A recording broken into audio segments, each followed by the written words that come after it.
la ley, ¿no? Existen muchos vacíos, yo les decía, ¿no es cierto?, en cuanto a la forma de aplicar o de ejercer, digamos, la garantía jurisdiccional, y la Corte Constitucional nos va dando ciertas reglas y ciertas directrices de cómo em, eh, ejecutar la garantía jurisdiccional, y estos casos que yo les he traído como ejemplos son algunas de las sentencias en que la Corte Constitucional nos ha dicho cómo debemos o cómo no debemos actuar cuando presentamos, por ejemplo, una acción de protección, una medida cautelar o un habeas corpus. Con esto quiero cerrar esta conversación y ratificarles que resulta importante proteger a la Administración de Justicia Constitucional a partir de una actuación adecuada, una actuación ética de parte de los operadores de justicia, presentando o interponiendo garantías jurisdiccionales solamente cuando existe una real vulneración a derechos constitucionales. Muchas gracias. No sé si tienen preguntas, no sé si Johanna está con nosotros también.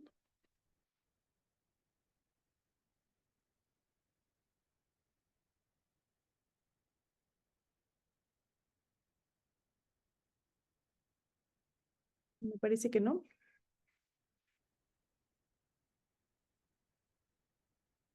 Johanna, ¿me escuchas?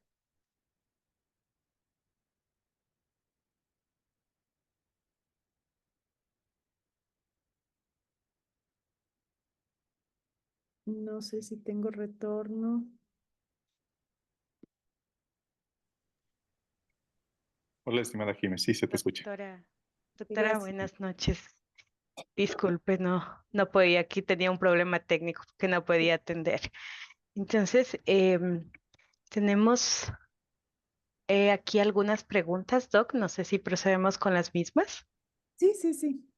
Tenemos aquí la pregunta de Diego Barragán García. ¿Cuál es el efecto de la acción de protección? ¿Cuál es a ver, esto creo que es importante. De la acción de protección, yo tengo que decir algo que suele ser ahí un mito todavía dentro de algunos operadores de justicia, y es que la acción de protección es esta garantía jurisdiccional madre, además, ¿no? La que protege todos los derechos que no estén protegidos en el resto de garantías jurisdiccionales. Y es la garantía que tiene por objeto la protección de un derecho constitucional, y que implica, y esto es lo que quiero comentarles específicamente, no, mejor dicho, no necesita que se agote vía. No es necesario el agotamiento de una vía ni administrativa ni ordinaria para presentar la acción de protección, porque de acuerdo al artículo 88 de la Constitución, la acción de protección es de aplicación directa. Esto me parece que es importantísimo, uno de los efectos de la acción de protección, y además una de las ideas, digamos, el intento de romper una de las ideas que todavía hay en los operadores de justicia respecto a que la acción de protección requiere el agotamiento de vías. Perfecto, doctora Dani René Carreño Ordóñez tiene una pregunta. Dice, si un servidor policial es dado de baja, ¿puede interponer una acción de protección? Puede interponer una acción de protección si se vulneró un derecho constitucional en su baja, en la separación de la institución policial. Eso puede ocurrir, por ejemplo, cuando existe por ponerles un ejemplo, se lo separó de la institución policial sin la garantía del debido proceso, sin mediar un sumario administrativo, un proceso disciplinario. Si se tomó una decisión injustificada y arbitraria que vulnera derechos en la medida en que se vulnera el debido proceso. En ese escenario es posible presentar una acción de protección. Tenemos dos preguntas más de lo que puedo observar, doctora. Dice, ¿qué le faltaría a la ley de garantías jurisdiccionales para hacer cumplir en su totalidad las garantías? Ninguna ley es perfecta, ¿no? Eso creo que es importantísimo, más allá de lo que establezca la ley, y esto pasa en todo escenario, no solamente en la Administración de Justicia Constitucional. Más allá de lo que establezca la ley, es importante la aplicación de la ley y el control de esa aplicación por parte de determinados actores en el caso del incumplimiento, por ejemplo, de la Ley Orgánica de Garantías Jurisdiccionales y Control Constitucional. Hay ciertas sanciones que puede aplicar el juez. Por ejemplo, el mismo juez, los jueces de instancia tienen facultades coercitivas y facultades sancionatorias, salvo la destitución. Y luego también la Corte Constitucional puede aplicar sanciones más drásticas. La sanción de destitución, por ejemplo, es una sanción que corresponde a la Corte Constitucional. Perfecto, estimada doctora. Jordi Quesada nos consulta, nos dice, para el habeas data hay que agotar la vía administrativa. No, pero sí tienes que presentar, si hay un requisito previo para presentar el habeas data, ¿no? Y el requisito previo es haber presentado un pedido de información inicialmente. El habeas data es esta garantía jurisdiccional en la que yo le digo al juez, yo pedí mi información personal y no me la dieron. Entonces, el requisito, digamos, indispensable es que yo le justifique al juez que yo pedí esa documentación y que me negaron o que no me contestaron. Entonces, no es el agotamiento de vía como tal, pero sí es un requisito previo que es el haber presentado el pedido de información. Otro participante nos consulta, dice, la acción de protección, ¿cómo procede cuando el municipio no respeta la ley de la tercera edad? La acción de protección procede para proteger derechos de personas de atención prioritaria y especializada de acuerdo al artículo 35 de la Constitución, y dentro de esas personas de atención prioritaria están los adultos mayores. Entonces sí puede pasar, no sé el escenario específico, pero en cualquier escenario en el que no se proteja o se transgreda el derecho de una persona de atención prioritaria y especializada, se puede presentar una acción de protección. Doctora, otra persona nos consulta qué impacto ha tenido la reciente jurisprudencia de la Corte Constitucional en el uso de la acción de protección para casos relacionados con el medio ambiente y derechos de la naturaleza. Es una gran pregunta. Ha habido, me parece que es un ejemplo de cómo se ha ido desarrollando un derecho, ¿no? A partir de la jurisprudencia, el tema de los derechos de la naturaleza. Los derechos de la naturaleza es un derecho incorporado en la Constitución en el año 2008 por primera vez, en el que se reconoce a la naturaleza como un sujeto de derechos, pero ese derecho establecido en la Constitución solamente se ha ido desarrollando y se ha ido, digamos, ha ido evolucionando a partir de la jurisprudencia de la Corte Constitucional, y tenemos sentencias interesantes en que la Corte Constitucional ha determinado, por ejemplo, que existen ciertos elementos de la naturaleza que tienen protección constitucional en función de este derecho del derecho a la naturaleza. El caso del río Monjas es uno de estas sentencias, y luego está también la sentencia de la Mona Estrellita, en que la Corte Constitucional extiende también la protección de los derechos de la naturaleza a los animales. Doctora, tenemos la pregunta de Timoteo, Elizabeth Timoteo nos dice cuál es la sanción que se impone a un juez o jueza quien por reiteradas veces ha procedido a emitir un habeas corpus por error. A la sanción, definitivamente, ¿no? Y esto además ya se está aplicando. Primero que cuando hay un juez, si un juez de alguna manera emite una sentencia, no solamente en habeas corpus, sino en cualquier otra garantía jurisdiccional en contra de norma expresa, entonces incurre en lo que nosotros denominamos el error inexcusable, ¿no? Y este error inexcusable tiene como consecuencia la destitución, la sanción de un juez, que puede ser la destitución. Y en los casos de habeas corpus, en los recientes habeas corpus mal otorgados, han habido ya varias destituciones de jueces que han actuado de forma incorrecta. La siguiente pregunta es de Dani Zarango. Dice, las sentencias de la Corte Constitucional son de carácter vinculante para los tribunales de conciliación y arbitraje al tramitar un pliego de peticiones, es decir, están llamados a aplicar los fallos de la Corte Constitucional y adecuarlas al caso. A ver, los fallos de la Corte Constitucional son vinculantes en determinadas dimensiones. Primero para las partes procesales, ¿no? Luego son vinculantes también para los jueces de instancia, que es lo que nosotros llamamos el precedente vertical. Son obligatorios para todos los jueces que resuelvan garantías jurisdiccionales y dependiendo de la regla jurisprudencial que la sentencia contenga, también va a ser obligatorio para determinados, digamos, actores o entidades públicas o ciertos, digamos, ciertas personas dentro de la sociedad.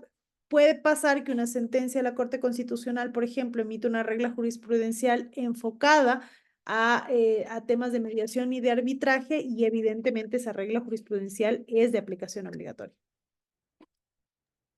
Ahora tenemos otra pregunta, nos dice si se presenta una acción de protección para un PPL enfermo, no se puede pedir su libertad, pero sí se puede solicitar un cambio de régimen.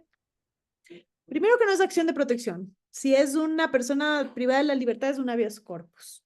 Esto es importante porque la acción de protección solo se presenta cuando no existe una garantía jurisdiccional que proteja un derecho en específico.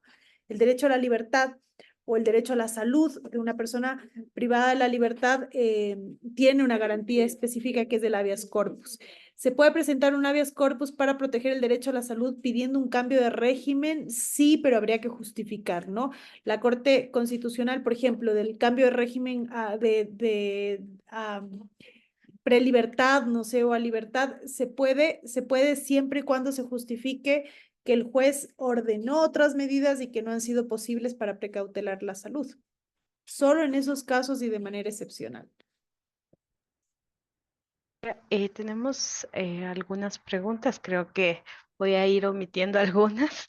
Nos dice aquí Jimmy Merino Quesada, un funcionario público con contrato de libre nombramiento y remoción, reconocido como sustituto y es separado de su cargo, ¿puede presentar una acción de protección? Sí, sí, porque los trabajadores sustitutos, reconocidos como trabajadores sustitutos, tienen la misma figura de la persona con discapacidad. Es como si la persona con discapacidad presentara, que es una persona de atención prioritaria y especializada, presentara una garantía jurisdiccional.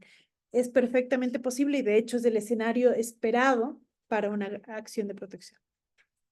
¿Se puede plantear una acción de protección cuando en un proceso contencioso administrativo no se valoró la prueba? No, no porque las acciones de protección no proceden en contra de decisiones judiciales.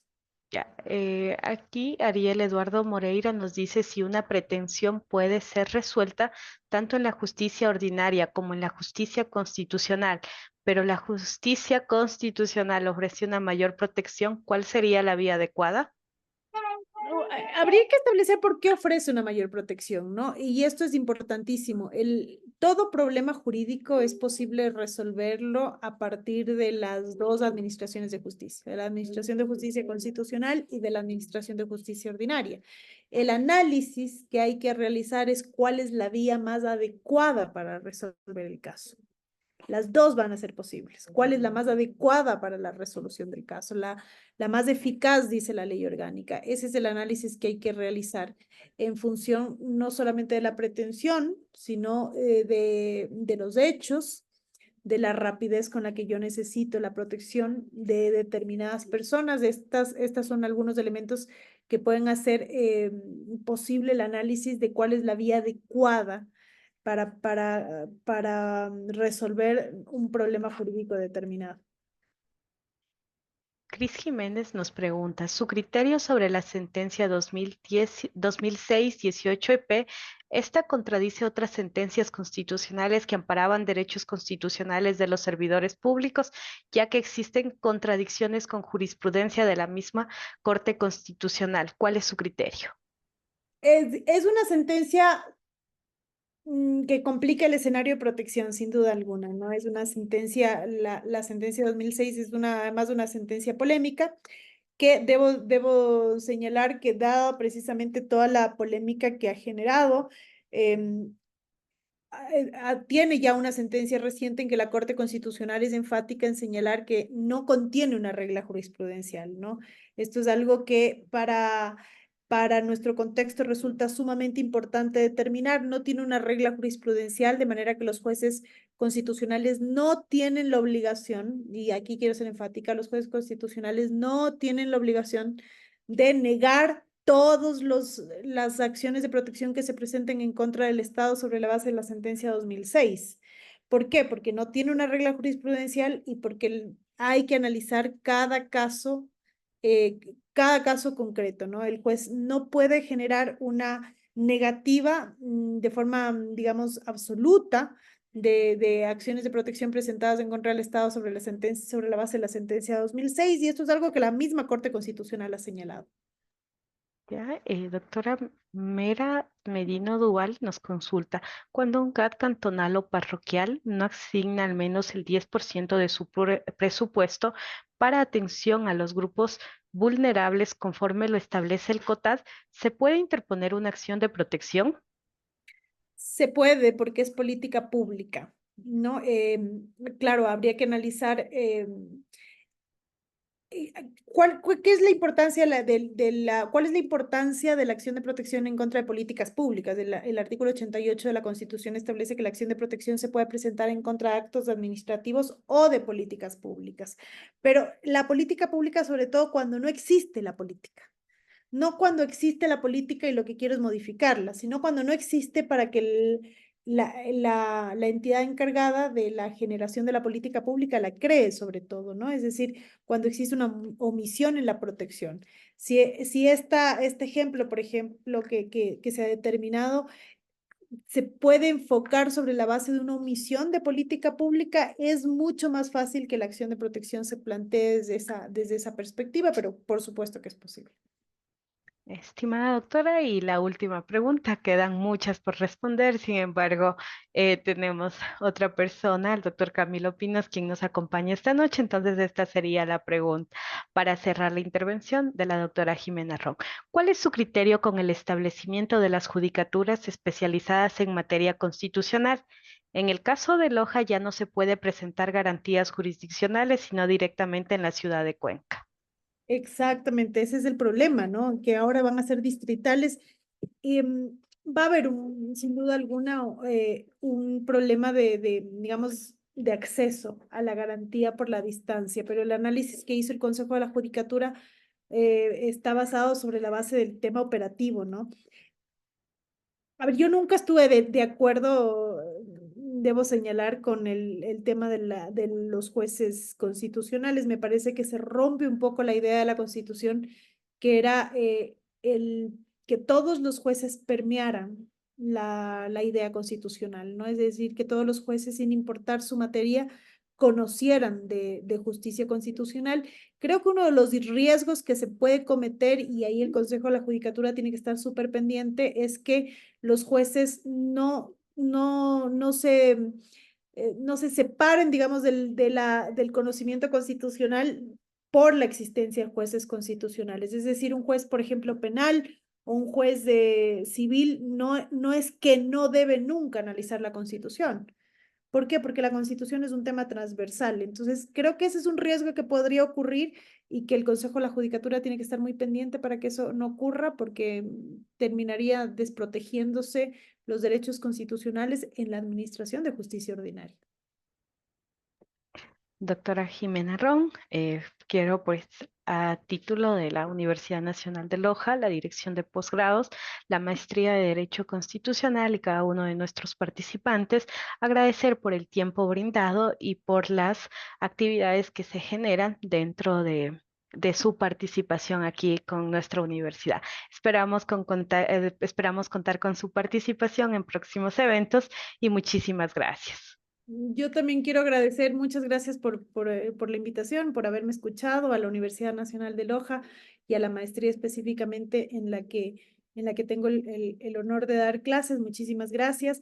Los dejo en muy buenas manos del doctor Camilo Pirnos, que es un muy buen amigo mío, un amigo que aprecio muchísimo, que además es un profesional que admiro mucho, que conoce mucho de la materia, también los va a guiar de manera excelente en la siguiente ponencia. Muchísimas gracias y buenas noches. Muchísimas gracias, buenas noches. Estimados participantes, solo por recordarles, el registro de asistencia se enviará en algunos minutos. Todavía no se puede definir la hora porque es para garantizar la participación de nuestros asistentes. Entonces, que el día de hoy me complace dar la bienvenida al doctor Camilo Pinos Jaén, quien nos acompaña con la temática Redefiniendo el marco constitucional, post-referéndum y la consulta popular. Me complace comentarles que el doctor Camilo Pinos es abogado de los tribunales de la República del Ecuador y mediador por la Universidad Católica de Cuenca.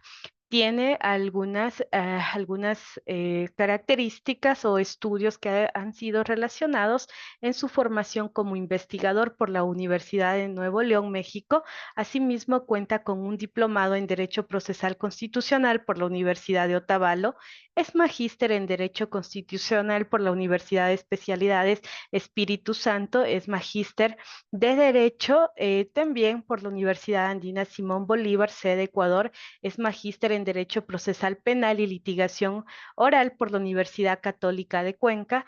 Se ha desempeñado como coordinador del Centro de Investigación de la Unidad Académica de Ciencias Sociales de la Universidad Católica de Cuenca. Es docente de pregrado, posgrado en materia constitucional en la misma universidad, así como director de trabajos de titulación. Ha participado como docente invitado de posgrado de la Universidad Estatal de la Península de Santa Elena, de la Universidad Nacional de Loja, como autor y director de diferentes trabajos de titulación. Ha participado en conferencias a nivel nacional e internacional y asimismo nos complace comentarles que es autor, coautor y parciego de diferentes artículos científicos y revistas indexadas. Esto y mucho más, pues nos complace comentarles. Este espacio nos queda corto para escribir la amplia hoja de vida del doctor y pues, estimado doctor, le doy la palabra. Bienvenido de parte de la Universidad Nacional de Loja, la Dirección de Posgrados y la Maestría en Derecho Constitucional con mención Derechos Humanos. Doctor, tiene la palabra. Muchas gracias, Johanna. Y en primer lugar, agradecer esta invitación a las autoridades de la Universidad Nacional de Loja, agradecerles por este espacio y también por el tiempo, ¿no?, que todos los asistentes tienen y se van a permitir escucharme un momento. Yo quisiera compartir también unas diapositivas. También, bueno, aunque ya salió, pero queda grabado mi saludo para la profesora Jimena Ron, una gran amiga y alguien a quien aprecio mucho, precisamente con quien hemos trabajado algunos temas académicos, producto de la investigación. Solo quisiera, por favor, que me confirmen si es que están observando las diapositivas. Sí, sí se observan, doctor. Sí, perfecto, muchas gracias. En este contexto, bueno, se me ha sugerido abordar ese tema relacionado al marco constitucional post-referéndum y consulta popular. Eh, He creído pertinente, sí, tratar de tocar algunos asuntos relacionados al contexto precisamente en el que se vino desarrollando todo este tema, para poder comprender de mejor forma cómo es que se dio este proceso de enmienda y posterior a esto de consulta popular también, ¿no? Es importante también situarnos en un punto en específico, ¿no?, que ya lo estaban abordando anteriormente a partir de las preguntas con la Jime, respecto a las unidades judiciales, que es un tema al que quiero referirme y quisiera que reflexionemos sobre el mismo. Ahora bien, recordemos que siempre se suele dar algún problema, ¿no?, respecto a la identificación entre qué es una consulta popular y qué es un referéndum. A veces confundimos y decimos, por ejemplo, que nos vamos a la consulta popular y que vamos a generar algunas reformas a la Constitución, pero aquí hay que hacer una precisión. Si bien es cierto, todo referéndum es una consulta popular, no toda consulta popular se agota en un referéndum. porque recordemos que una consulta popular puede ser, por ejemplo, la del 104 de la Constitución, como también puede ser una consulta previa, libre e informada del 57.7 de la Constitución, puede ser una consulta ambiental del 398 de la misma Constitución, entre otras, incluso hasta una consulta popular para ver si es que queremos la reforma total o una asamblea constituyente para de esta forma cambiar nuestra constitución, ¿no? Entonces, es importante tener claro estos dos términos, porque a la final sí marcan una gran diferencia. Y lo pudimos notar precisamente con este último proceso electoral de referéndum y consulta popular del 2024, ¿sí? Que se desarrolló en abril. Ahora, también es importante identificar, ¿verdad?, que la enmienda es un mecanismo de reforma constitucional. Sin embargo, se puede también dar mecanismos de reforma informal de la Constitución y por ende por ello me estoy refiriendo precisamente al, a lo que se conoce como mutación constitucional, ¿no? Mutación constitucional que es bastante controversial porque a la final no es que existe un criterio por parte del constituyente o en su defecto un criterio por parte de la población a través de diferentes sectores, sino más bien es porque existe un cambio en la norma del texto constitucional. Recordemos lo que ya nos decía Guastini, ¿no? Por ejemplo, no podemos decir que la norma es el artículo tal. Más bien tendríamos que decir que el artículo, por ejemplo, 441, que es el de la enmienda, contiene una norma. Consecuentemente, lo que tenemos ahí es una disposición jurídica en el 441 que a través de la interpretación vamos a encontrar el sentido normativo, es decir, vamos a encontrar la norma. Por lo general suelo hacer alusión a un caramelo, ¿no? Que tiene una envoltura. Esa envoltura viene a ser la disposición jurídica, pero el caramelo en sí viene a ser la norma. En este contexto, nosotros hemos visto, ¿no?, que en muchas ocasiones se ha ido dando estos procesos de mutación constitucional, ¿no? Y uno de los que más se asemeja a estos procesos de mutación constitucional podría ser el del matrimonio igualitario a partir de la sentencia 11-18-CN/19, criterio que ha sido compartido por muchos autores y que han sido estudiosos, incluso está redactado en tesis doctorales como la del doctor Cristian Mazapanta, por ejemplo. ¿Sí? Entonces, así como hay mecanismos informales, también hay formales. Y como sabemos bien, desde el artículo 441 hasta el 444, nuestra Constitución, como bien lo dijo Jimé, tiene una característica de rigidez constitucional, ¿no? Es decir, que es muy difícil o es muy complejo realizar la reforma constitucional.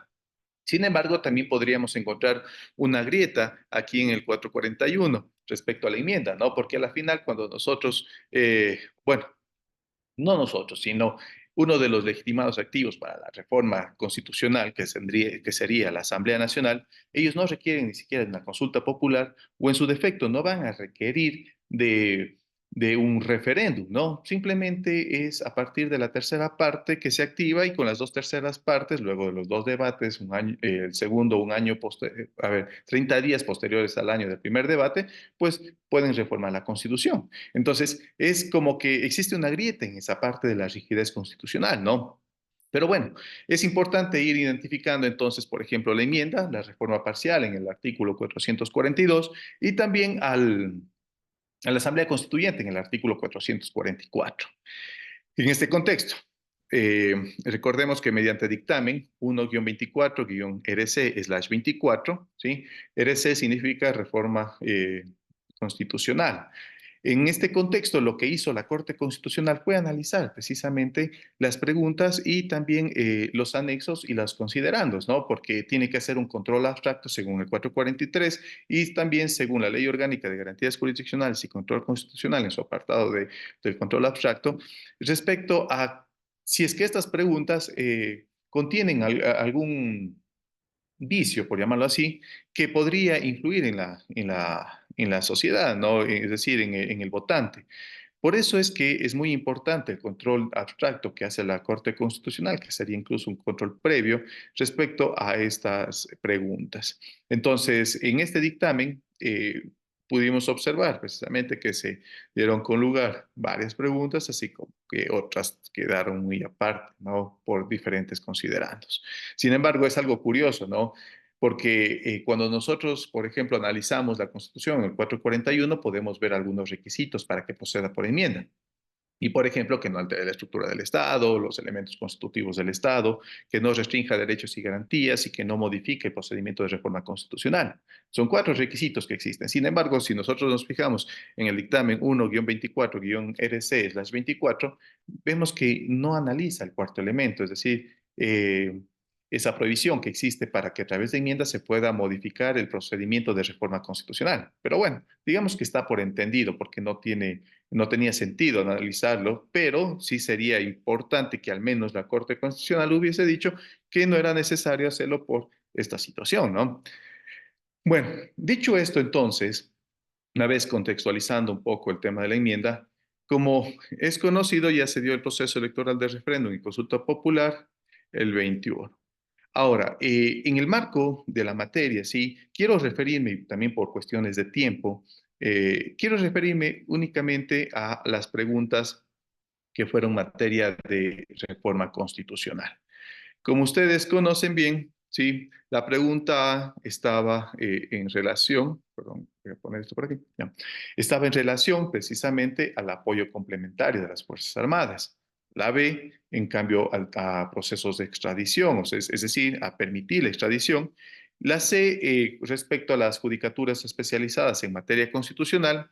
La D, respecto al arbitraje internacional. Y la E, respecto al tema del trabajo a plazo fijo y por horas, ¿no? Que hubo un gran debate y que por ahí podría haber servido para el emprendimiento o para personas que se encuentran en esta situación, como que también pudo haber generado algún problema en el futuro, ¿no?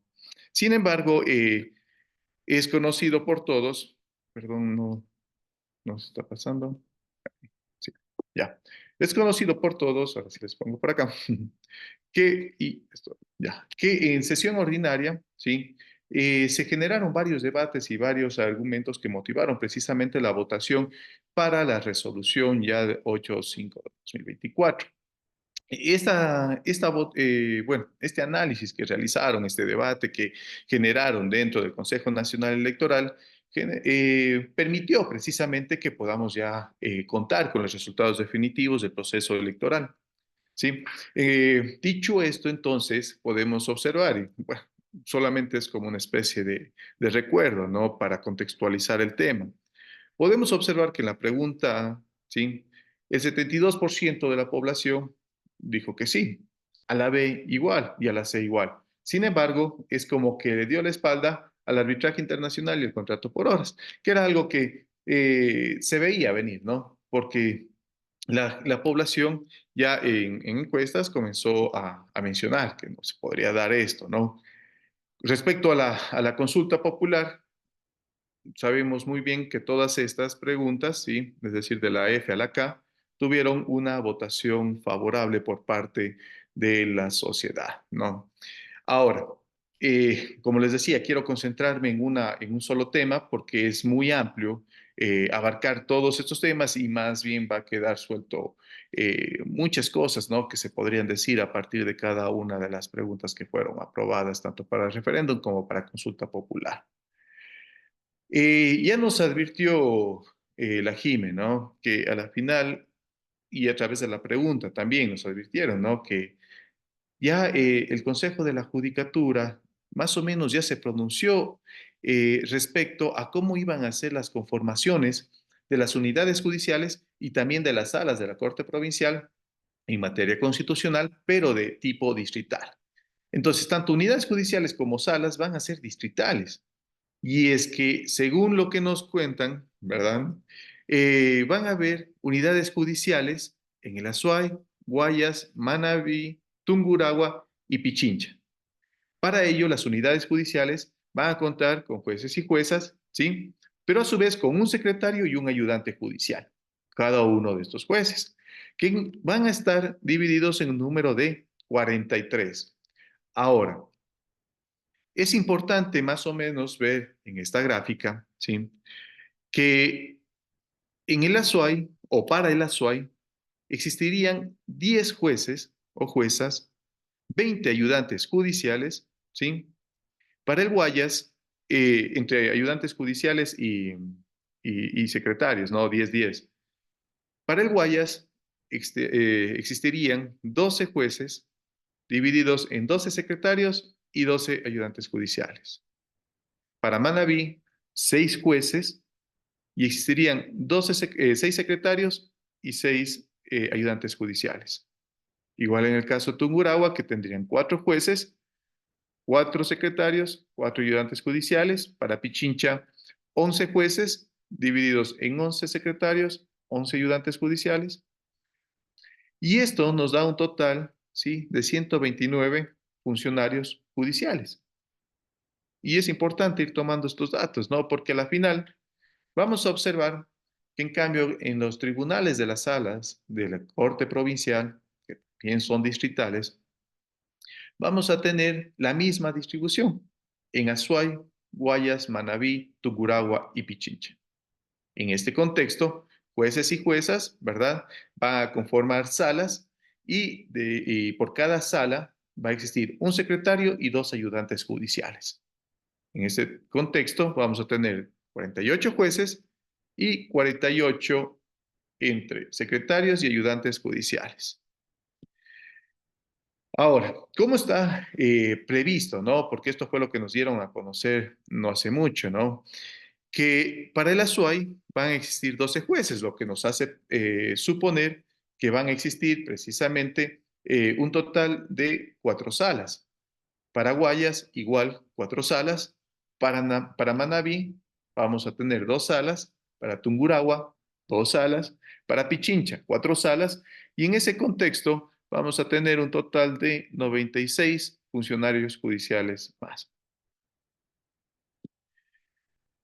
Ahora, más o menos identificado de cómo está el panorama para la creación de estos juzgados constitucionales y también para su implementación, podemos identificar varios problemas, pero entre los principales y los que quiero rescatar son los siguientes. ¿Sí? Con el número de funcionarios judiciales, ¿sí?, entre jueces, secretarios y ayudantes judiciales, más o menos el presidente del Consejo de la Judicatura supone que habrá un gasto entre 14 y 15 millones de dólares en gasto corriente. ¿Sí? Ahora, es importante también tener claro que ya dentro de la justicia ordinaria, sí, no como término peyorativo, sino por el término de ser justicia ordinaria, sí, tenemos que identificar algunos problemas que se han ido generando, ¿no?, respecto a los recursos económicos que se han tenido que entregar y no han sido entregados. Por ejemplo, y sin dar nombres, eh, una exalumna de la maestría me contaba que, por ejemplo, en Guayaquil tenían que dejar hojas porque en X juzgado no tenían hojas para imprimir y notificar. Por otra parte, existían, existían problemas, por ejemplo, dentro del espacio físico, porque cuando vino el fenómeno del niño, existieron inundaciones y todos los expedientes empezaron a flotar. Y eso también salió por las noticias, ¿verdad? Eh, Otra de las cosas que implica es el tema de los equipos inmobiliarios de oficina, ¿no? O sea, no solamente me refiero a las resmas de papel, sino también a las impresoras, a la tinta, al espacio físico en sí, también a problemas técnicos, a temas operativos en las edificaciones del Consejo de la Judicatura. Ahora, no hay espacio. Conversaba con una exdirectora provincial del Consejo de la Judicatura y me decía, no hay espacio. A veces hay que eh, tratar de agrupar a las personas en un solo espacio para que puedan desarrollar sus actividades. Entonces, la pregunta es, frente a estas salas, frente a estas unidades judiciales, ¿se necesita de un nuevo edificio, se necesita de nuevos locales, de que implementen nuevos lugares para que puedan tanto jueces como secretarios y ayudantes judiciales trabajar? Y ojo, que nos estamos olvidando de ese dato anterior de, por ejemplo, coordinadores de despachos, ¿no?, o de unidades judiciales. ¿sí? Entre otras personas más que forman parte precisamente de la función judicial, ¿no? Entonces, hay también un tema, ¿sí? Voy a poner por acá, estoy con la pantalla, ¿sí? También el problema de número de funcionarios judiciales. Y es que esto, tengo siempre la idea de que a veces los comentarios quedan como tal si no hay datos, ¿verdad?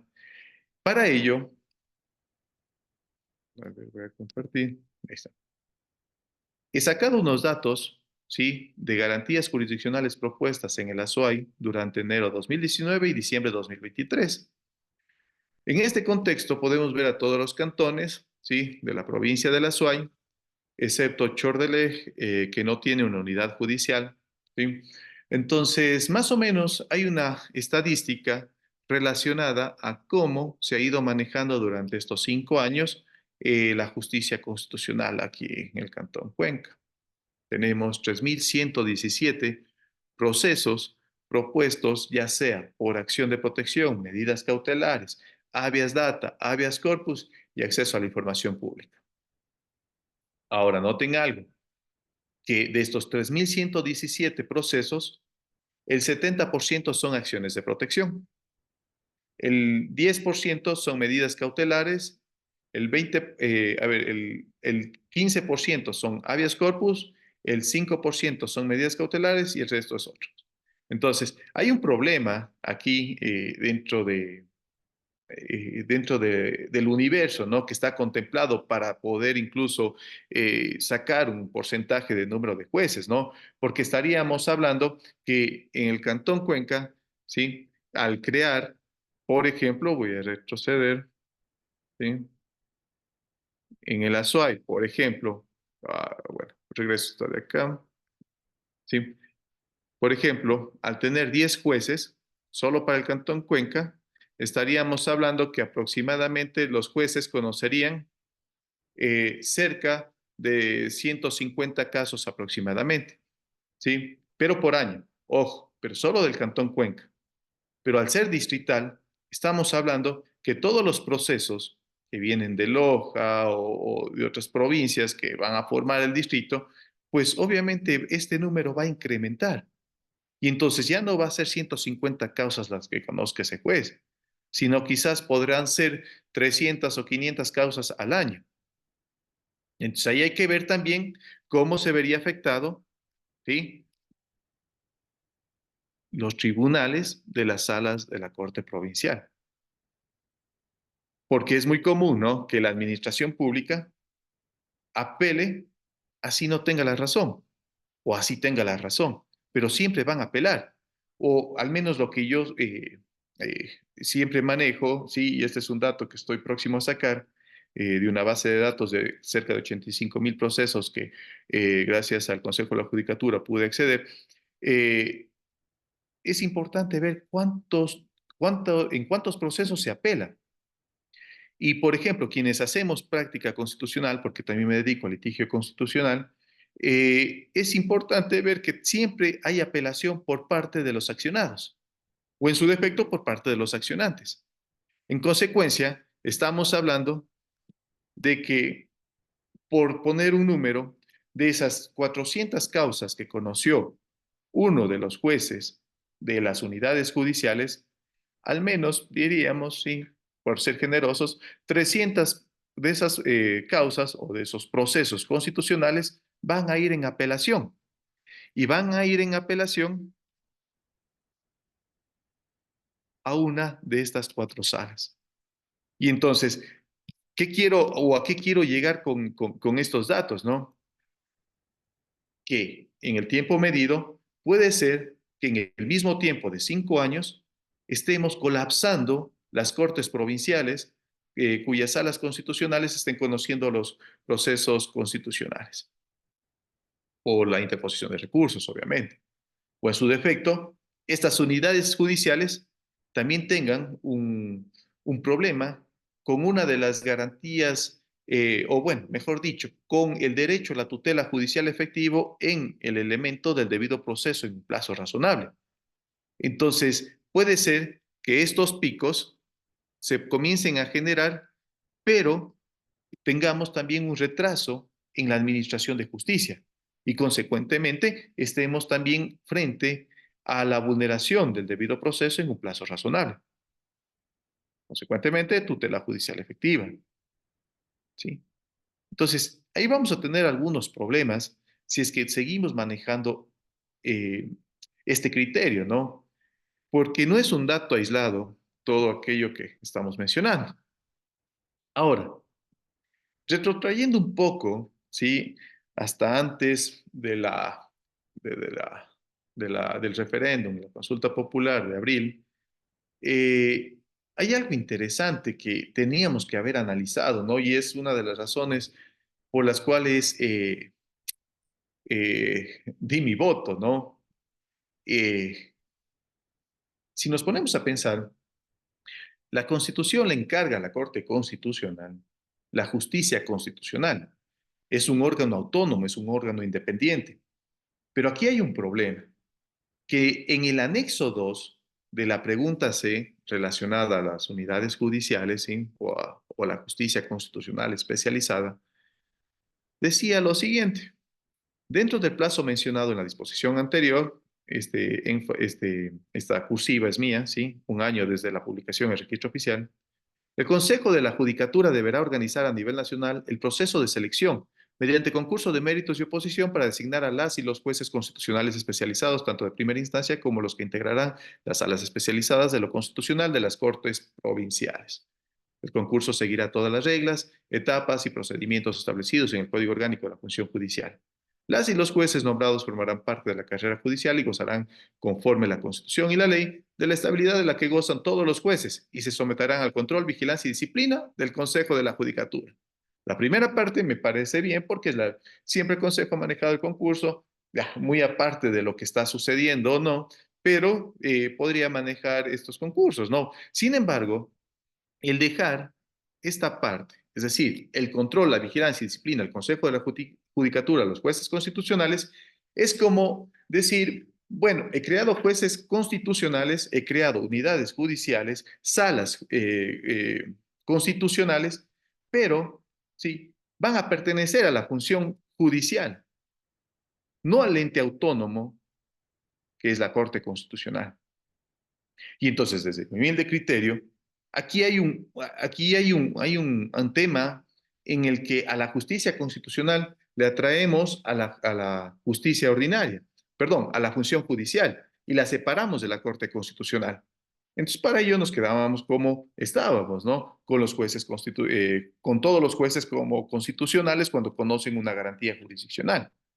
Entonces, aquí yo le veo un problema en realidad, ¿sí? Porque en realidad quien tendría que controlar, vigilar y disciplinar serían los jueces, o bueno, sería la Corte Constitucional, ¿sí? Crear una especie de mini consejo de la judicatura, ¿sí? Dentro de la Corte Constitucional, ¿sí? Pero, ojo, no sujetar al Consejo de la Judicatura.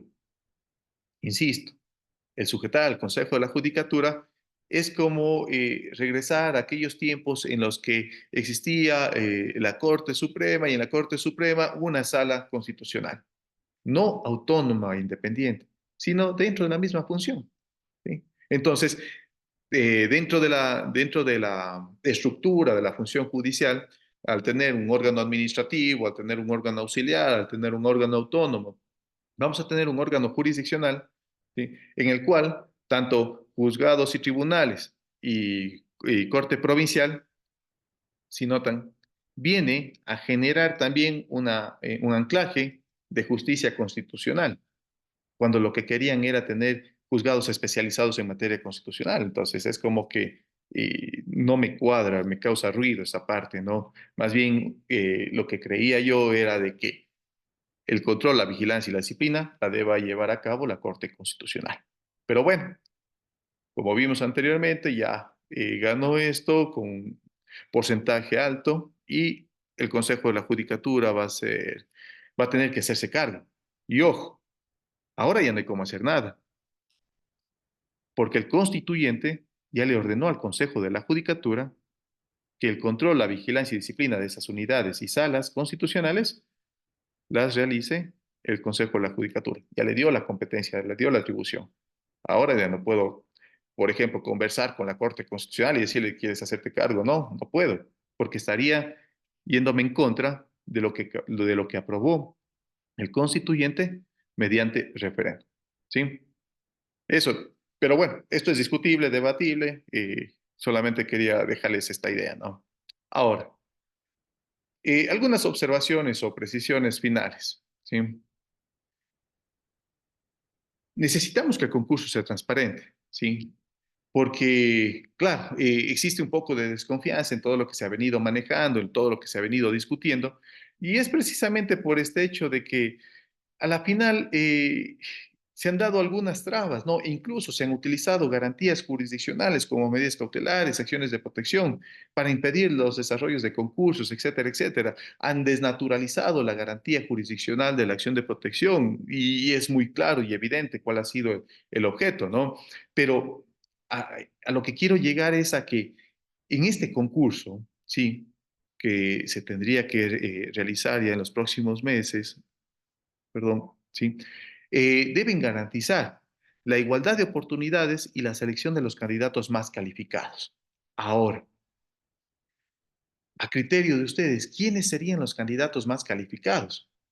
Los expertos en derecho constitucional, los que se llaman, dicen como constitucionalistas o se hacen llamar como constitucionalistas o procesalistas constitucionales, no sé. ¿Quiénes son los más indicados? Si me permiten, desde humilde criterio, yo creo que aquí tendríamos un problema precisamente de identificación de quiénes son los más calificados y por qué razón.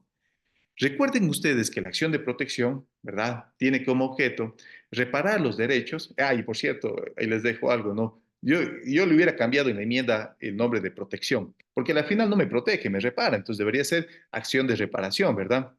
Eso nada más. Pero esta acción de protección tiene por objeto reparar los derechos vulnerados por parte de las autoridades no judiciales y todos aquellos que se encuentran en el 41 de la Ley Orgánica de Garantías Jurisdiccionales y Control Constitucional.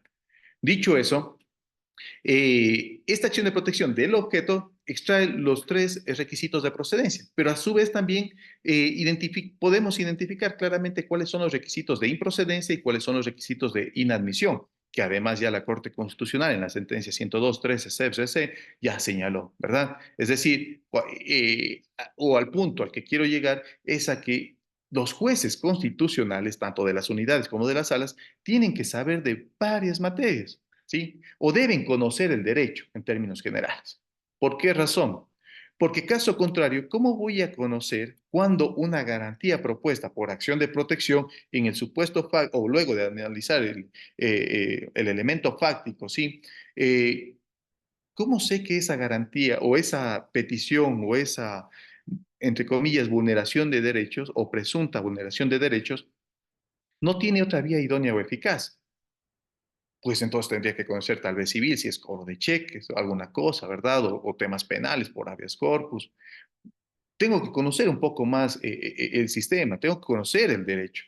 Por lo tanto, más o menos como los juzgados multicompetentes, ¿no? En los que el juez conoce de varias materias, más o menos sería que el conocimiento sea multicompetente, ¿sí? Es decir, que sea multi o interdisciplinario para poder resolver estos problemas, ¿sí?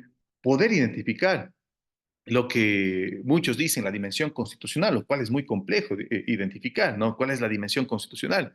Por ahí podríamos sacar sentencias y decimos, bueno, es que la dimensión constitucional se refiere básicamente a los que se encuentran en el grupo del 35, es decir, del artículo 35 de la Constitución, respecto a las personas y grupos de atención prioritaria, ¿sí? Cuando hay discriminación evidente, entre otras cosas. Podríamos identificar claramente cuál es la dimensión constitucional del derecho y por ahí podríamos desviar el tema de cuándo se podría identificar la dimensión legal del derecho para no dar o no declarar la procedencia de la acción de protección. Entonces, miren lo importante que es que un juez no sea solamente experto en derecho constitucional, sino que conozca también del derecho en general, que sepa, entre otras cosas, identificar el precedente, para no tener el problema que hemos tenido ya creo que un mes, ¿sí? O cerca de un mes, respecto a la sentencia 2006-18-EP/24, en la cual muchos jueces, no todos, ¿sí? Han han identificado, entre comillas, como precedente algo que no es precedente, ¿sí? Algo que, si bien es cierto, la Corte menciona como excepción, pero no es precedente en sentido estricto, porque no nace del caso de origen y porque, entre otras cosas, nunca se va a generar un precedente en un obiter dicta. Puedo yo mencionar precedentes en el obiter dicta, pero no puedo crear un precedente en un obiter dicta, porque el precedente se crea en la ratio decidendi, en la razón de la decisión. Y ojo, que en la razón de la decisión, en esa ratio decidendi, nosotros encontramos el racionale, ¿sí? Y encontramos también el holding. Y el racionale viene a ser las razones de esa regla del precedente. Esa es aplicable, esa es vinculante, esa es obligatoria. No lo que han establecido como precedente, no los jueces de la Corte Constitucional, sino algunos jueces, para no decirlos todos, porque hay muchos jueces que han fallado de otra forma, ¿sí? Y no se han sujetado a la 2006, entre comillas, como una regla de precedente, ¿sí? Pero que aquellos otros jueces han interpretado mal y están vulnerando derechos. Y esto no va a tardar mucho en caer, porque ya las extraordinarias de protección se están proponiendo, ¿verdad? Y estas extraordinarias de protección, por la relevancia del caso o por reunir los requisitos del artículo 25, numeral 4 de la Ley Orgánica de Garantías Jurisdiccionales y Control Constitucional, van a ser posiblemente, y eso estoy casi seguro, seleccionados para el desarrollo de jurisprudencia.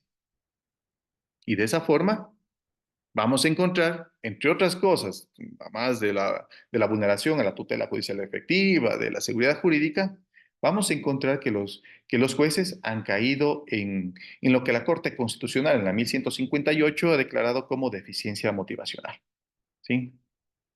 Por eso digo, es muy importante ver cómo seleccionamos a los candidatos más calificados.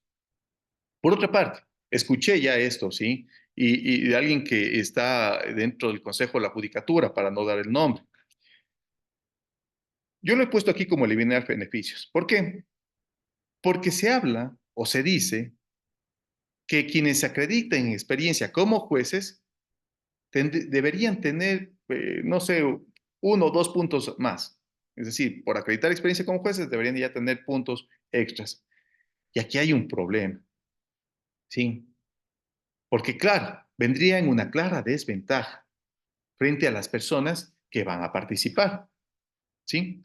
Entonces, ¿por qué se genera esta desventaja? Porque al final los jueces, o bueno, más bien, ¿cuál es el criterio que tienen para pretender dar un beneficio adicional, no? Y dicen que es que son jueces que ya han trabajado en garantías jurisdiccionales. Chévere. Y ojo, que no por culpa de unos pueden pagar otros, ¿no? Porque hay muchos jueces que han desnaturalizado las garantías jurisdiccionales, han fallado en contra, han permitido que hagan control de constitucionalidad desde las prefecturas, cuando desde las prefecturas han comenzado a una ordenanza a eliminarlas con un acto administrativo. Perdón, ¿me escuchan? ¿Sí? Hola.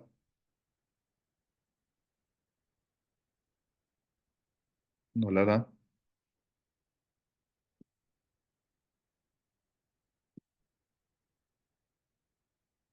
Hola, ¿sí me escuchan? No sé si tal vez por el chat me pueden decir. Muchas gracias, Emilio.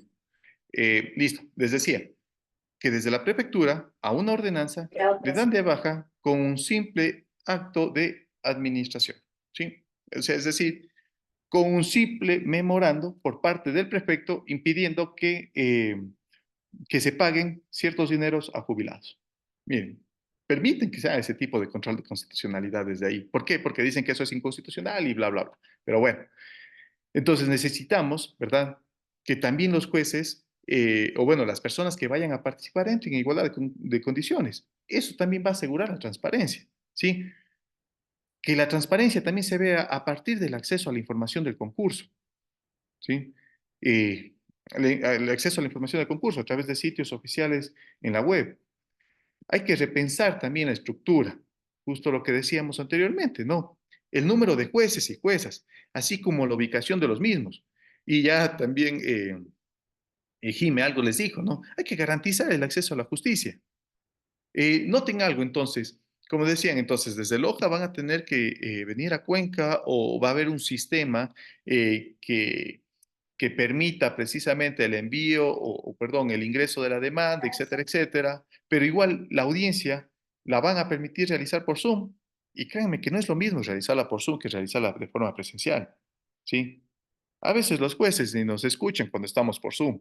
Tal vez estarán dedicados a otras cosas. Otros jueces nos escuchan completamente, ¿no? No hay que generalizar. Pero entonces, en este contexto, tendrían que viajar desde Loja hasta Cuenca para poder pasar la audiencia de acción de protección, habeas data, habeas corpus, acceso a la información pública, ¿sí? Entonces, es como que existe una especie de limitación de acceso a la justicia en función del territorio, ¿no?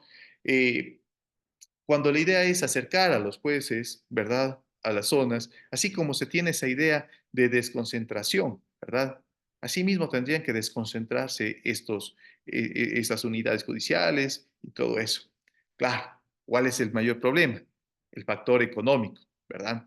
Entonces, claro, ya hay un libro del costo de los derechos de Sustain Holmes que nos dice, bueno, es que los derechos cuestan, el crear judicaturas cuesta, el pagar a los jueces, a los secretarios, a los ayudantes judiciales cuesta.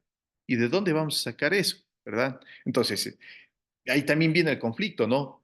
Si ya nos dicen que van a gastar entre 14 y 15 millones, pues incrementar el número también va a ser bastante complejo. Entonces, la pregunta era, entonces, ¿por qué no reforzar una justicia ordinaria? ¿Sí? ¿Por qué no reforzaron el sistema, por ejemplo, o en este caso, el contencioso administrativo? ¿Por qué no reforzar? O aquellos abogados que se dedican al litigio en materia administrativa, que viven en Loja o Zamora o- o en otra zona o en otra provincia diferente a la SUAY, no tienen dificultades para generar todos estos procesos dentro del Tribunal Contencioso Distrital de la SUAY, por ejemplo. Claro que es un problema el factor territorial, ¿no? Ahora, algo que me preguntaba, ¿no? Y que también he venido trabajando bastante porque es mi tema de tesis doctoral. Estoy haciendo un doctorado en la Universidad Autónoma de Nueva León, en México, en el programa doctoral de Derecho Procesal, y yo hablo del control constitucional, ¿sí? Y miren, ustedes recordarán que hace unos años atrás salió la sentencia 141-18-CEP-CC, ¿verdad? En la que nos decía que los jueces no prevarican. Esa sentencia jamás tuvo, por llamarlo de alguna forma, un overruling, un cambio de precedente, pese a que salió incluso la sentencia 10-11-CN/19, la de matrimonio igualitario, pero de ponencia del doctor Ari Lozada. Pese a que salió la sentencia 11-18-CN/19, claro, no tuvo los votos de mayoría, hubo un voto concurrente que no sumó a los 5 votos y que porque decía que no hay control difuso de constitucionalidad y convencionalidad en Ecuador, pues no se aprobó. Pero después hubo una sentencia, la 2231-22-JP, si mal no recuerdo, /23, en la cual ya nos aclararon un poco más el tema, ¿no? Porque decían, bueno, es que los jueces no prevarican cuando fallan en contra de norma expresa en garantías jurisdiccionales, ¿verdad? Entonces, en la 2231 nos dicen que ahí hay que identificar bien cuando se falla contra la ley expresa y cuando se procede contra la ley expresa, ¿verdad? En la una parte se refiere a una dimensión adjetiva y en la otra a la parte sustantiva. Entonces, es importante saber si es que los jueces, perdón, en función de la inaplicación, ¿sí? Porque una cosa es inaplicar y otra cosa es declarar la inconstitucionalidad, estos nuevos jueces podrían hacer control difuso de constitucionalidad. ¿Y por qué digo esto? A ver, tenemos en el artículo 11, numeral 3, en el 417, tenemos en el 426, y sumémosles el 427, que es la segunda técnica de interpretación constitucional descrita en la Constitución, porque esta me dice que hay que interpretar de forma literal e integral a la Constitución, es decir, en su contexto, ¿verdad? Entonces, en estos tres por citar nada más, porque hay unos 2 artículos más, en estos 3 artículos me dicen que hay el principio de aplicación directa, ¿verdad? En este contexto, el principio de aplicación directa de la Constitución y de los instrumentos internacionales de derechos humanos. La pregunta es, si es que hay una disposición jurídica en una ley que me contradice a una disposición jurídica de la Constitución, en la cual en las dos encontramos normas, ¿verdad? La pregunta sería, si no tengo duda razonable y motivada, ¿tengo que elevar a la Corte Constitucional para hacer control concreto de constitucionalidad? Es decir, consultar, hacer el ejercicio de consulta de norma a través del control concreto. La Constitución me dice solamente cuando tenga duda razonable y motivada. Asimismo, el 142 de la Ley Orgánica de Garantías Jurisdiccionales y Control Constitucional me dice solamente cuando tengas duda razonable y motivada. Y la pregunta es, ¿qué tal si no tengo duda razonable y motivada? ¿Qué tal, sí? ¿Qué tal si es que en este contexto, ¿verdad?, en el que nos estamos manejando, existe, se me ocurre, una disposición jurídica que me diga que en Ecuador hay la pena de muerte, pero la Constitución dice no hay una pena de muerte. Entonces estoy frente a una ley que me dice que sí hay pena de muerte, la Constitución que me dice que no hay pena de muerte. Tengo duda de que esa disposición legal es contraria a la Constitución. Podría, en este caso, inaplicar o en su defecto, podría ser que no exista una norma, ¿sí? O no exista una disposición jurídica que regule una situación jurídica en concreto.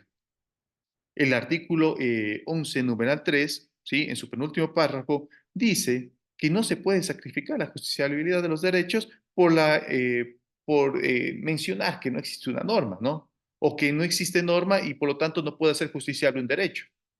Para ello tenemos técnicas de autointegración. Recordemos que todo ordenamiento jurídico debe ser unitario, coherente y completo.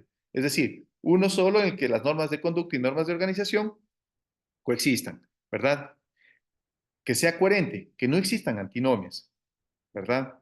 Y que en el caso de que existan antinomias, pues arreglamos esta situación con las técnicas de solución de antinomias que también están en el artículo 3, numeral 1 de la Ley Orgánica de Garantías Jurisdiccionales y Control Constitucional, así como en el 425, inciso segundo de la Constitución, ¿verdad? Entonces, tengo que solucionar con criterio jerárquico, con el criterio cronológico y con el criterio de especialidad. Tengo que solucionar la antinomia. Pero cuando tengo lagunas, me dice, pues tienes que aplicar las técnicas de autointegración. Y en este contexto, ¿verdad? Es la analogía y la aplicación de los principios generales del derecho. Dicho eso, entonces, cuando no exista norma, entonces tengo que hacer justiciable el derecho. No puedo decir, bueno, no hay norma, entonces no puedo hacer justiciable. Tengo que aplicar directamente. Cuando hay antinomia, ¿sí? Entonces tengo que inaplicar. Y por último, para no cansarles más, ¿sí? Hay un problema con el control de convencionalidad. Y es que a la final, como ya lo ha dicho la misma Corte Interamericana de Derechos Humanos, el, el control de convencionalidad va a seguir la suerte del control de constitucionalidad de cada Estado. Entonces, en este contexto, nosotros tenemos así como que una especie de incertidumbre jurídica, no de certidumbre ni de seguridad jurídica respecto al control constitucional, porque incluso si ustedes revisan, hay un voto concurrente en el que la persona, o perdón, el juez que hizo el voto concurrente en la sentencia del matrimonio igualitario por la cual no se reconoció el control difuso de constitucionalidad y convencionalidad, en un voto concurrente reconoce que sí hay, pero no se ha dado la discusión actual. No se ha generado una nueva discusión respecto al control de constitucionalidad. Y en el caso de que exista control constitucional, pues habrá control de convencionalidad. ¿Sí? Pero, como hablábamos hace un rato, todo va a depender de cómo seleccionemos a nuestros candidatos más calificados. En ese contexto, quiero agradecer a todos por, por este tiempo, ¿sí? Y quedo atento a cualquier situación. Muchas gracias.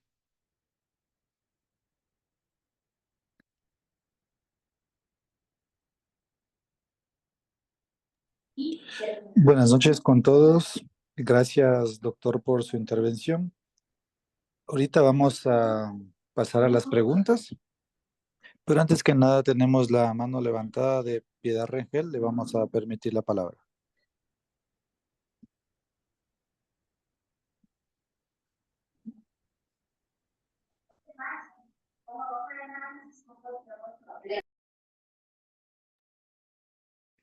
No le escuché. Tal vez me puede repetir.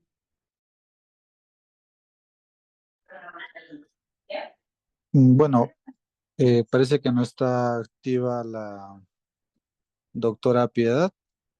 Vamos a pasar con unas preguntas. Tenemos de Jaime Hurtada. ¿Considera usted que es un retroceso de derechos en relación de acceso a la justicia en materia constitucional por cuanto los jueces constitucionales estarán más distantes? Muchas gracias por la pregunta, es interesante y también me permite abordar algunos temas que pudieron haber quedado sueltos. Y a ver, claro, nosotros hablamos siempre del principio de progresividad de los derechos y todo esto, ¿verdad? Entonces, ¿cuál fue la intención del constituyente, ¿sí? Para la redacción de, o bueno, más bien para la implementación de la justicia constitucional a partir de los jueces de la justicia ordinaria? Fue, por un lado, ¿sí? Que todos los jueces conozcan derecho constitucional, ¿sí? Con el objeto de que el ordenamiento se constitucionalice y a su vez fallen en función también de la Constitución o conociendo la Constitución, ¿sí? Ojo, que eso no implica que la creación de nuevos juzgados, eh, los jueces en materia ordinaria, ¿sí? No tengan que aplicar la Constitución. Sería una falacia decir, bueno, ahora que ya van a haber unidades judiciales, ya no tengo que leer la Constitución, ya no tengo que estudiar algo relacionado al derecho constitucional o respecto a la jurisprudencia de la Corte Constitucional. Yo considero, al menos, que siempre hay que estar estudiando estos temas, ¿no? Porque irradia todo el ordenamiento jurídico y sabemos bien el principio de supremacía constitucional. Entonces, en este contexto, al hablar de progresividad, pero con esta estructura, estamos hablando de todo lo contrario, lo que decía Sainé, ¿no? Estábamos hablando ya de una regresividad. ¿Por qué razón? Porque estamos generando límites de acceso a la justicia. Insisto, la innovación tecnológica va a ser fundamental, entonces vamos a tener audiencias vía Zoom o vía cualquier otro sistema, ¿verdad? Como el Teams, por ejemplo. Vamos a tener que desarrollar ese tipo de audiencias y hemos visto la dificultad que genera eso, ¿sí? El tema de la práctica de prueba o en su defecto escuchar bien a la persona que llegó como testigo o escuchar un informe pericial generado por una comisión que el juez convocó con base en el artículo 14 de la ley orgánica. Eh, por ejemplo, solicitar una audiencia de estrado, entre otras cosas más. Entonces, como que va limitando y va a limitar muchísimo. Por ejemplo, no creo que tengo el dato aquí, pero, a ver, voy a pasar a la de A. Sí, hay en Tungurahua y no hay en Cotopaxi. Y en donde tenemos una cárcel muy grande en la que siempre están proponiendo habeas corpus, etcétera, etcétera, ¿sí? Pues por ahí podríamos ver una deficiencia, ¿no? Entonces tendríamos que ver también el sector, la ciudad, en donde existan cárceles, porque claro, van a existir habeas corpus. No siempre los habeas corpus son desnaturalizados, ¿sí? No podemos eliminar la figura del habeas corpus o no podemos echarle la culpa al habeas corpus de su desnaturalización, porque el habeas corpus por sí solo no se desnaturaliza. Quienes lo desnaturalizan, o bien somos los abogados o bien son los jueces, ¿no? Pero no es el habeas corpus como tal. Yo he investigado bastante sobre el habeas corpus, incluso está próximo a salir una obra, ya me lancé una cuñita, pero el tema es de que el habeas corpus como tal ha ido desarrollando muchas situaciones y muy importantes, ¿no? Por ejemplo, hacen caso omiso a la sentencia 365-18 JH/21, ¿sí? En la cual, por ejemplo, dicen cuáles son las medidas a adoptar, pero dicen son medidas así como especie de regla y la libertad va a ser la excepción, pero no, pues aplican la excepción y después aplican y quieren aplicar la regla y eso es discordante, pero ahí estamos viendo en todo caso que quienes están desnaturalizando son o bien los jueces o bien los abogados, pero ojo, eso no implica que la garantía jurisdiccional como tal de habeas corpus sea una garantía alcahueta para poder salir de la cárcel y con ello poder cumplir la pena o cualquier otra cosa, como ustedes quieran, fuera de ella. Entonces, yo sí considero que debería existir una reestructuración, ¿sí? En cuanto se refiere a este sistema, porque, claro, el análisis que realizó la Dirección Nacional de Innovación puede ser muy viable, ¿no? Pero a la vez, como les dije, y con datos, ¿sí? Puede ser que lleguemos a saturar la justicia constitucional y con ello, no solamente esta intención de tener juzgados constitucionales, y vamos a ver después como cortes provinciales a las cortes, a la Corte Constitucional, con procesos represados desde muchos años atrás, como más de 10.000, vamos a tener entonces salas de las Cortes Provinciales con procesos represados y que quién sabe cuántos casos serán, ¿sí? Entonces, hay que repensar esa redistribución de unidades judiciales o de salas para poder brindar precisamente un servicio público, como es el de la Administración de Justicia, de forma eficiente y eficaz, ¿sí? Muchas gracias, doctor. Tenemos otra pregunta. Verónica Castillo. ¿Procede la acción de protección cuando los GAT municipales no aplican los descuentos y exoneraciones que la Constitución y la ley les reconoce? A ver, dice, procede la acción de protección cuando los GAT municipales no aplican los descuentos y exoneraciones que la Constitución y la ley.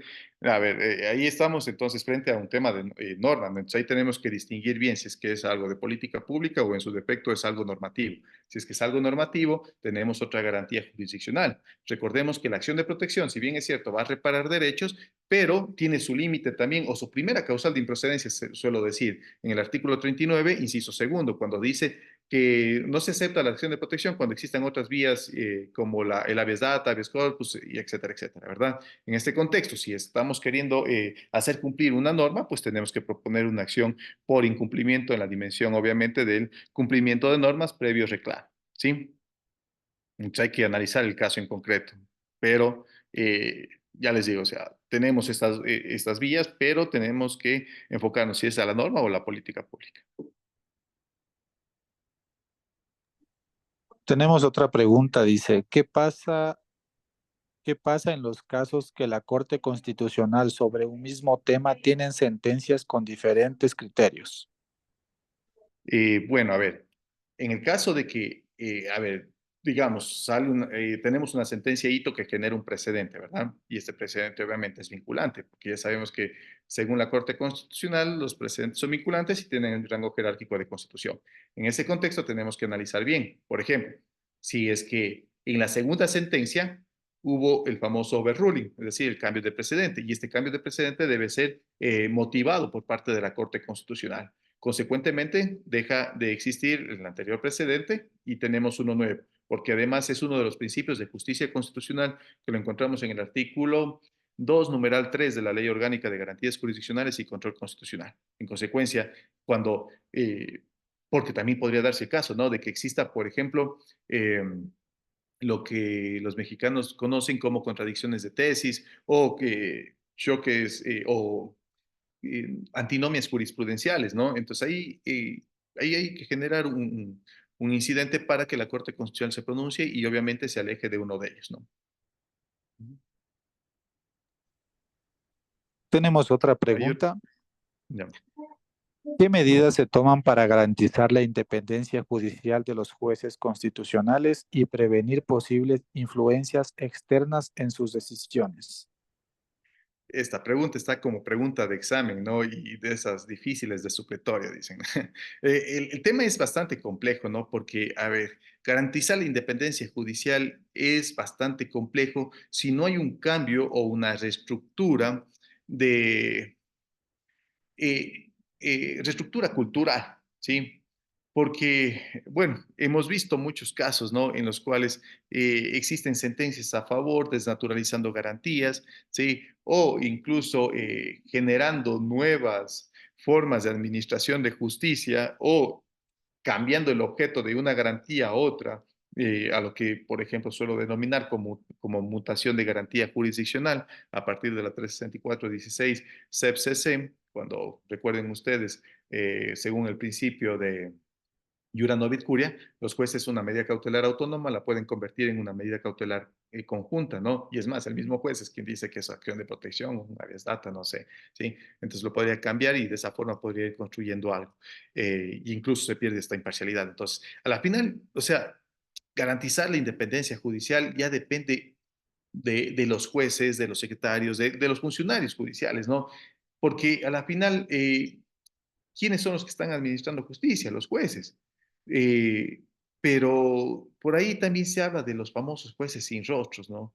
Pero es muy complejo todo este sistema, porque a la final tenemos muchas influencias tenemos mucha influencia externa, ya sea por parte del narcotráfico o del lavado de dinero o de las famosas mafias, etcétera, etcétera, no sé. Entonces, es bastante complejo porque además se comienza a amedrentar a la sociedad a partir precisamente de la muerte o con la muerte de ciertas autoridades judiciales o en su defecto de ciertos funcionarios judiciales de dependencia de fiscalía, etcétera, etcétera. Entonces aquí es un problema del tejido social, ¿sí? Y ese es el mayor problema. Tenemos que cambiar y el cambio empieza por uno. Entonces, por ejemplo, si aquí hay muchas personas que tal vez van a participar ya para jueces constitucionales, pues les invito a reflexionar y el cambio que venga de uno, ¿no? Sobre aquellas conductas que tal vez en algún momento pudo haberse dado. Tenemos otra pregunta, también nos dicen, en relación a la consulta popular y las reformas que se aprobaron, ¿cree que fue un paso adelante o más bien que tenemos inconvenientes en ese sentido? A ver, ahí hay criterios dispersos y obviamente que todos son respetables, ¿no? Eh, a ver, para mí el tema de las unidades judiciales podría ser algo beneficioso, ¿sí? Pero siempre y cuando, ¿sí? Tengamos, o mejor dicho, siempre y cuando hubiésemos tenido una lectura diferente, como les mencioné, de la disposición transitoria novena, ¿no? Por ejemplo, para mí, la Corte Constitucional era quien tenía que manejar el sistema de justicia constitucional. Pues la Constitución así lo dice. Ahí está el artículo 429, 430 de la Constitución. O sea, era la indicada para manejar este sistema. Sin embargo, obviamente, y recuerden que es una reforma constitucional, tranquilamente se podía hacer. Y conste que no hay ninguna obligación dentro de la Constitución para que todos los jueces sean constitucionales. Ojo, no hay una obligación. Eso se da como obligación en la ley. Y en la Ley Orgánica de Garantías Constitucionales y Control Constitucional. Consecuentemente, una enmienda al 428, alguna cosa, algo 429, no había problema. Pero sin embargo, ¿sí? O sin embargo, el problema está en que está en el Consejo de la Judicatura. Y el Consejo de la Judicatura entonces va a estar llamando la atención constantemente a los jueces constitucionales, cuando en realidad son los jueces de la Corte Constitucional o un equipo administrativo dentro de la Corte Constitucional, no sé, tendría que haberlo realizado. Pero a su vez estamos, como les dije anteriormente, o sea, regresando a ese estado en el que la sala constitucional o ese tribunal constitucional pasaba al lado de la Suprema Corte o de la Corte Nacional de Justicia, como conocemos ahora, ¿no? Entonces, así mismo está ocurriendo, que forma parte de la función jurisdiccional de la función judicial. Consecuentemente, no es autónoma, ¿sí? Forma parte de un órgano, a diferencia de la Corte Constitucional, que sí es autónoma. Pero ¿y por qué no dejamos que sea autónoma tanto la Corte Constitucional como todos los como todas las salas y unidades judiciales constitucionales que se están creando? Pero ojo, que eso no implique que, que tengan impunidad, ¿sí? O que no puedan ser sancionados o que no puedan corregirse la conducta de cada uno de estos jueces que van a hacer administración de justicia constitucional. En este contexto deberían entonces mantener un orden y de esa forma, a través de la Corte Constitucional, manejar el tema. Entonces, yo considero más o menos eso, pero igual es un criterio nada más. Hay diversos criterios al respecto. Ujú. Vamos con las últimas dos preguntas para finalizar. Dice, ¿qué Bueno, pasa cuando una acción de protección no es admitida por un juez y otra acción de protección sí es admitida por otro juez, siendo muy parecidas y con los mismos derechos vulnerados? a ver, no le veo a la pregunta, pero entiendo que Tal vez le enviaron por interno. Ya, a ver. Me dice entonces, ¿qué pasa si es que hay una acción de protección? Sí, que fue negada. ¿Sí?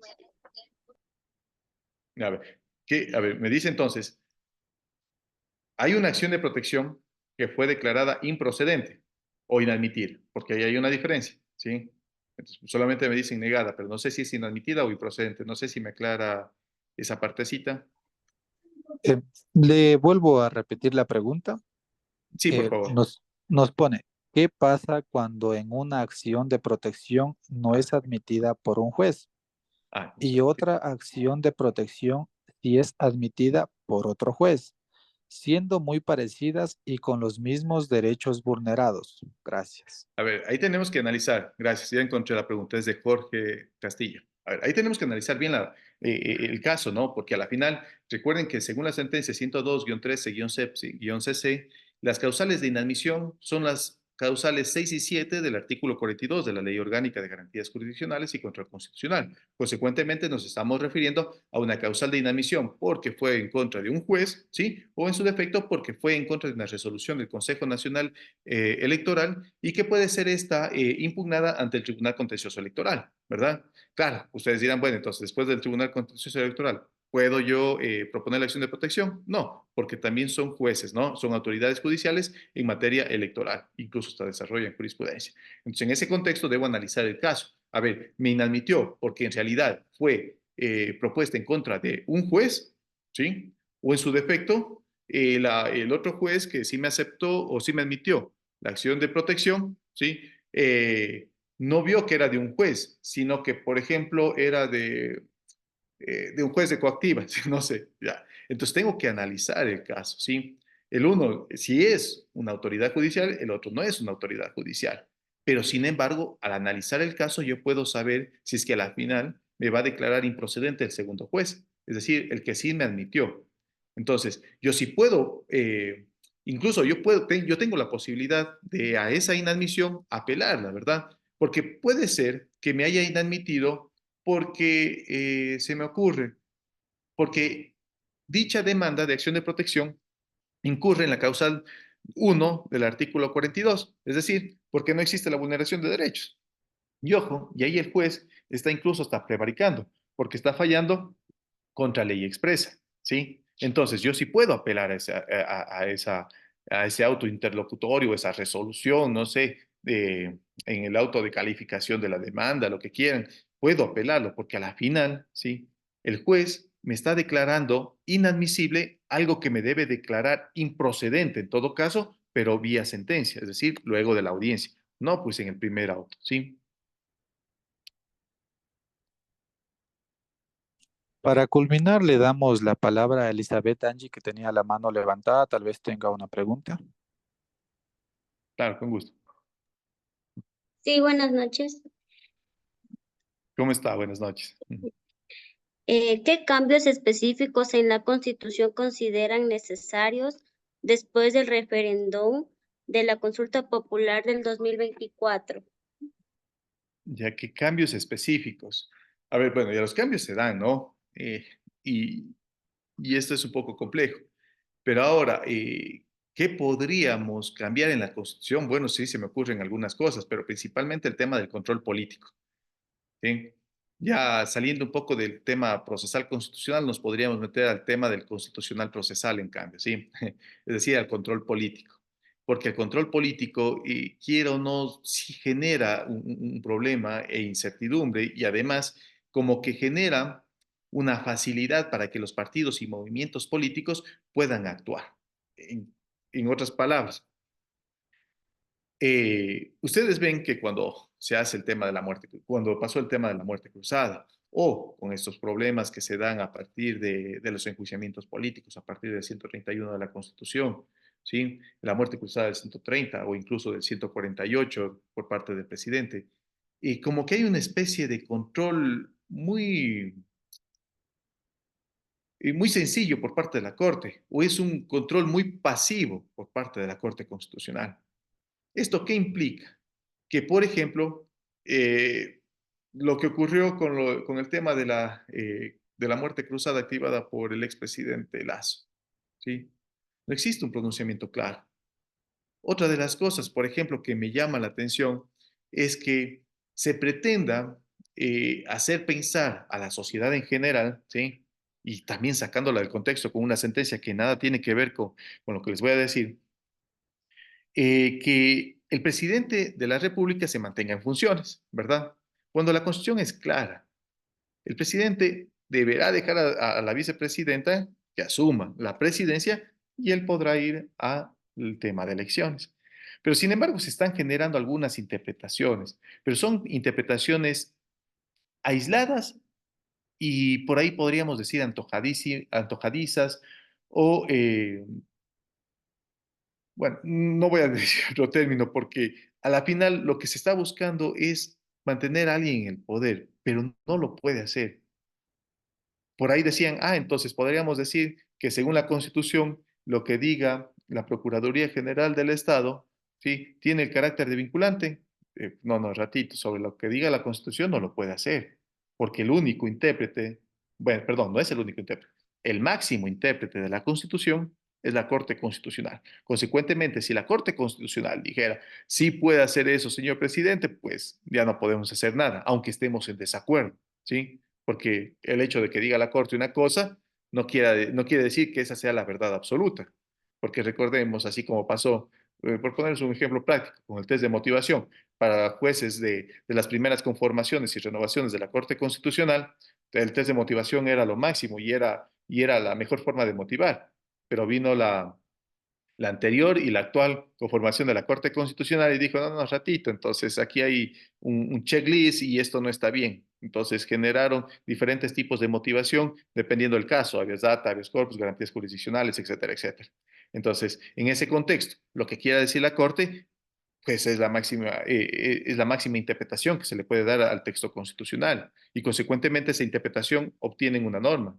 De esa norma podríamos aplicarla, pero lo que me diga, por ejemplo, el Procurador General del Estado respecto a una interpretación de la Constitución, eso no es vinculante, ¿sí? Entonces, por ahí podríamos ir revisando algunas cosas, viendo si es que ciertas instituciones también deben permanecer ahí, eh, si es que tenemos que ir limitando o cortando un poco el tema del hiperpresidencialismo con el que fue concebida la Constitución del 2008, porque claro, como diría Roberto Gargarella, nos encantamos con la parte dogmática, pero dejamos en telaraña la parte orgánica.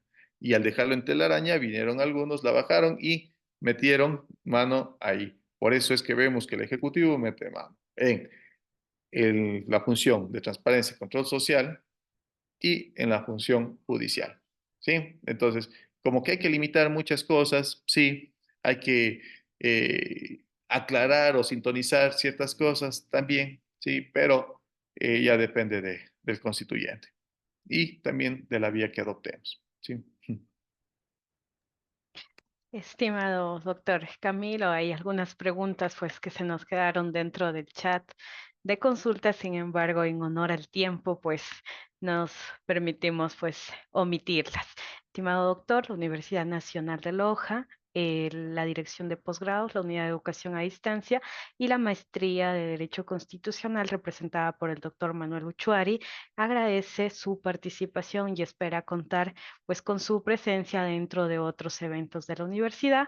En el momento oportuno, tanto a la doctora Jimena Ron como a su persona, les enviaremos por los medios institucionales adecuados el certificado por acompañarnos en este congreso. Muchísimas gracias, doctor, y a todos. No, al contrario, muchas gracias a ustedes y disculparán por haberme alargado en la exposición. No, doctor, Muchas gracias y que tengan una muy buena noche. muy valiosa su participación. Tenemos todavía el 100% de los participantes aquí conectados. Entonces, les Muchas gracias, les agradecemos agradezco a todos por compartir con y a nosotros todas. y una buena noche a todos. Estimados Saludos, buenas noches. Saludos, doc. Estimados participantes, les recuerdo, hace unos minutos enviamos el registro de asistencia para que puedan, pues, registrar la misma. Con esto nos despedimos y que tengan una buena noche. Los esperamos el siguiente jueves.